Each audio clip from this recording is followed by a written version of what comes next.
আজকে আকাশের অবস্থাটা দেখেন পুরাই মেঘলা মেঘলা। আর এখন বাজে হলো 5:30। 5:30 মধ্যে এখন আমি নাস্তা ভেজে নিচ্ছি, যেহেতু ছেলেরা এখন স্কুলে যাবে, ওদের এক্সাম চলছে। নাস্তা বানাচ্ছি। আমার খালা তো আর এখন আসবে না, আমার যেহেতু খালা রুটি বানিয়ে দেয়, আমার কোনো টেনশন থাকে না, শুধু চাটা বানায় আর রুটি ভেজে দেয়। আর আমার একমাত্র স্বামী বলে কথা, সে সকালে সহজে রুটি খেতে চায় না, তাকে একটু ভাত দিতে হয়, সে ভাতটা পেলে খুশি হয়ে যায়। তো যাই হোক, মানে সবার নাস্তা পানি দিয়ে সবাই খেয়ে দিয়ে চলে গেল, সবাইকে খাবার দাবার দিয়ে দিলাম। আর এই ফাঁকে ছেলে, আমার ছোট ছেলে ছিল, তো সে ঘুমিয়েছিল। ঘুমের মধ্যে যে যখন একটু আদর দিলাম, বললো আমাকে একটু ফিতার দিবে, তখন তাকে একটু ফিতার নিয়ে দিলাম। এখন তো দেখি সে আবার ঘুম, তারপর তাকে একটু ফিটার দিলাম, ছেলে আমার সুন্দর ফিটার মুখে নিলেও। তারপর এখন আমি চলে আসলাম আবার মানে রান্না করে, যেহেতু এইটুকু সময় আর ঘুম ধরবে না। তো আবার একটু পর আপনাদের ভাইয়া ছেলেকে দিয়ে চলে আসবে, তখন তো দেখা যায় আবার একটু ঘুমাইতে গেলে চোখটা আবার ঘুম ভেঙে যাবে, তখন মাথা ব্যথা করবো। তো ভাবলাম যে একটু রান্না চড়াই ফেলি সকাল সকাল। তো আমার আবার এইভাবে মাখানো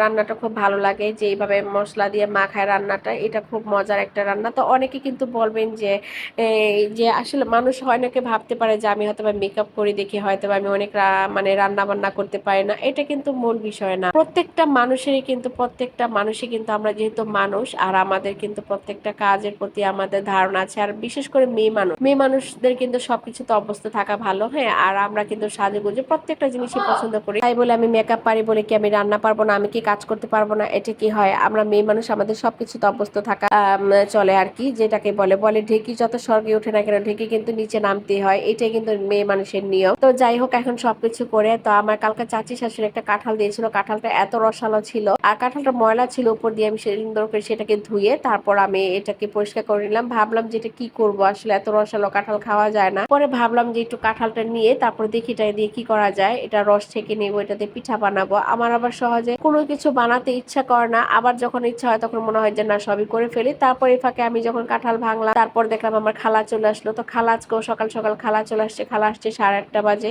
মানে তাড়াতাড়ি চলে আসছে। আমি ভাবতে পারিনি যে খালা তো সকালে চলে আসবে, আমি আর মনে মনে বলছি খালা যদি আরো আগে আসতো আমার জন্য খুব ভালো হতো। খালা এসে যখন আমি একটু কাটাকাটি করে দিলাম, এবার আবার কিছু রান্না বান্না শুরু করলাম। এখন খালা আমাকে বলতেছি যে কটা কচু শাক কেটে দিতে, সে কটা কচু নিয়ে যাবে। তো আমি খালার ওদিক দিয়ে কাজ করতে করতে আমি চলে আসলাম খালার জন্য কচু। তো এই দুধ কচু গাছগুলো আসলে মানে এই দুধ কচুটা কিন্তু অনেক মজা।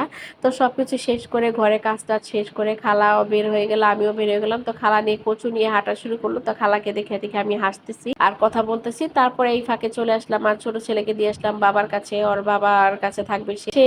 মানে ওকে নিয়ে আসছিলাম, অর্ধেক রাস্তা পর্যন্ত কান্না শুরু করতেছে, সে বাবার কাছে থাকবে, সে বাবু লেনে যাবে। আচ্ছা ঠিক আছে, বাবার সাথে যাও। তো দিয়ে আসলাম। আর এই ফাঁকে আমি এখন আমার এই তো আমার গন্তব্যস্থান যেখান থেকে আমি বাসে উঠি সেখানে চলে আসলাম। আর রাস্তায় এই জায়গাটুকু এত ভালো লাগে, যেখানে আমি যে কোনো বাসই পাই, সব ধরনের বাসে আমি খুঁজে পাই, কিন্তু বিশেষ করে আমি উপর দিয়ে যাই, সেই বাসগুলোতে আমি বেশি করে উঠি, যে উপর দিয়ে গেলে আমার বেশি সময় লাগে না। আপনারা তো যারা আপনারা রেগুলার আমার ভিডিওগুলো দেখেন তারা জানেন। তো শেষমেশ একটা বাসে উঠলাম, কিন্তু আমি দুর্ভাগ্য যে আমি একদম পিছনের সিটে বসে, আমি পিছনের সিটে যেতাম না, আমার পিছনের সিটে অনেকগুলো মহিলা ছিল, যার জন্য আমি পিছনে যা বসছি। তো মহিলা ছিল দেখে আমি বসছি, নাহলে আমি একটু দাঁড়াই থাকতাম, কোনো সমস্যা ছিল না, যে 2-3 মিনিটের ব্যাপার, তো হাঁটতে হাঁটতে দাঁড়ায় থাকতে তো আমি চলে আসতাম।